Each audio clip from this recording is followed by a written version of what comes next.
So first of all Canon R8னா இது யாருக்கெல்லாம் சூட்டபிள் ஆகும். உங்களோட கேமரா நீங்கள் அப்கிரேட் பண்ணணுமா, நீங்கள் ஒரு ஃபுல் ஃப்ரேம் கேமரா தேடிட்டு இருக்கீங்களா, இதோட டீட்டெயிலை பற்றி நம்ம பார்க்க போகிறோம். வாங்க வீடியோக்குள்ளே போகலாம். இப்படி என்ன அந்த கேமரா இருக்குன்னு கேட்டிங்கன்னா, இது ஒரு ஃபுல் ஃப்ரேம் கேமரா. இதோட ப்ரைஸ் பார்த்தீங்கன்னா அண்டர் 1 lakh rupees தான்.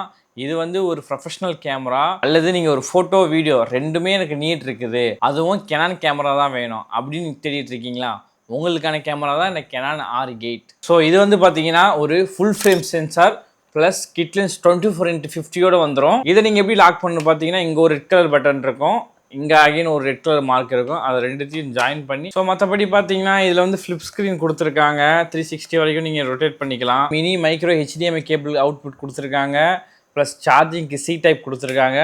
அகைன் எங்கள் பக்கத்தில் பார்த்தீங்கன்னா மைக்குக்கும் ஹெட்ஃபோனுக்கும் தனித்தனி ஜாக் கொடுத்துருக்காங்க. இதை பார்த்தீங்கன்னா பேட்ரி வந்து இந்த கேமராவில் கீழே போட்டுக்கலாம். ப்ளஸ் நீங்கள் Canon வேரியேஷன்லாம் பார்த்தீங்கன்னா உங்களுக்கு SD கார்டு வந்து இந்த இடத்துல போடுற மாதிரி இருக்கும். ஆனால் இதில் மட்டும் உங்களுக்கு செமி ப்ரொஃபஷனல் இருக்கிற மாதிரி SD கார்டும் பேட்டரி ஒரே ஸ்லாட்டில் போடுற மாதிரி இருக்கும். பேட்டரி பார்த்தீங்கன்னா ஒரு பெரிய மைனஸ் 1080 தான் 2 hours சொல்லியிருக்காங்க. பட் அந்த அளவுக்குலாம் வரலங்க. இது பேட்டரி லைஃப் பார்த்தீங்கன்னா பெரிய மைனஸ் தான். பட் ஆனால் நீங்கள் ஃபோட்டோ எடுக்கிறீங்கன்னா இஸ் ஒர்த்தபிள். உங்களுக்கு இந்த கேமராவில் ஆன் ஆஃப் பட்டன் பார்த்தீங்கன்னா ரைட்டில் இருக்கும், ரைட் டாப்பில் இருக்கும். அகைன் வந்து உங்களுக்கு ஃபோட்டோவாக வீடியோவான்னு சூஸ் பண்ணுறது வந்து லெஃப்ட் ஹேண்ட் சைடில் இருக்கும். ஒரு லைட் கொடுத்துருப்பாங்க ஆரஞ்சு கலர், உங்களுக்கு ஃபோட்டோ வீடியோ எடுக்கிறப்போ உங்களுக்கு பிளிங்க் ஆகும். ஆக்சுவலி பார்த்தீங்கன்னா இதில் கிட் லென்ஸோடு தராங்க. ப்ரொஃபஷனல் கேமரான்னு நீங்கள் போனாலே லென்ஸு தனியாக தான் வாங்கி ஆகணும். இப்போ எந்த ஒரு கேமரா கிட் லென்ஸே தரது கிடையாது. ஆனால் இந்த மாடலுக்கு பார்த்தீங்கன்னா 24-15 சொல்லிட்டு கிட் லென்ஸோடு வந்துடுது. இந்த Canon R8 நீங்கள் 2026 வாங்கலாமா, இது உங்களுக்கு ஒர்த்தான ப்ராடக்டா?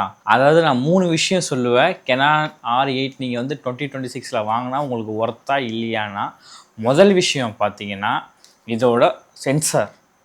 ஸோ இது ஒரு ஃபுல் ஃப்ரேம். செகண்ட் திங் பார்த்தீங்கன்னா இதோட டிசைன். இதோட டிசைன் பார்த்தீங்கன்னா ரொம்பவே கைக்குள்ளே காம்பேக்டாக இருக்கும். நீங்கள் பார்த்தீங்கன்னா தெரியும். ஸோ ரொம்ப ஸ்பேஸ் உங்களுக்கு பெருசாக இருக்காது, உங்களால் கை பிடிக்க முடியாமல் டைட்டாக பிடிச்சிருக்க முடியும். இதோ பாருங்கள், ரொம்ப காம்பேக்டாக இருக்குது. ப்ளஸ் எனக்கு ஸ்பேஸுமே எவ்வளோ இருக்குது பாருங்கள். இதை பிடிச்சாலுமே எனக்கு ஸ்பேஸ் இவ்வளோ இருக்குது. ஸோ நான் சிங்கிள் ஹேண்டில் கூட நான் யூஸ் பண்ணலாம்.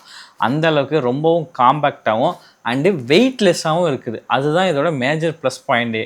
வெயிட்லெஸ்ஸாக இருக்கிறப்ப நான் சிங்கிள் ஹேண்ட்லேயே வந்து கேரி பண்ண முடியும். என்னால் பார்த்தீங்கன்னா லென்ஸையும் கேமராவும் சேர்த்து நான் சிங்கிள் ஹேண்டில் கேரி பண்ணுறேன். அண்டு எனக்கு இவ்வளோ கை ஸ்பேஸ் இருக்குது. அந்தளவுக்கு ரொம்ப காம்பேக்டானது. மூணாவது திங் பார்த்தீங்கன்னா இதோட பட்ஜெட்.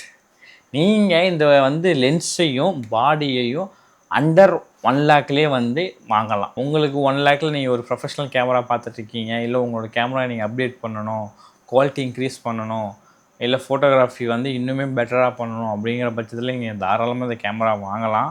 உங்கள் ஃப்ரெண்டு யாராச்சும் Canon R8 வாங்கணும் அப்படின்னு உங்கள்கிட்ட சொன்னாங்கன்னா அந்த வீடியோ ஷேர் பண்ணுங்கள்.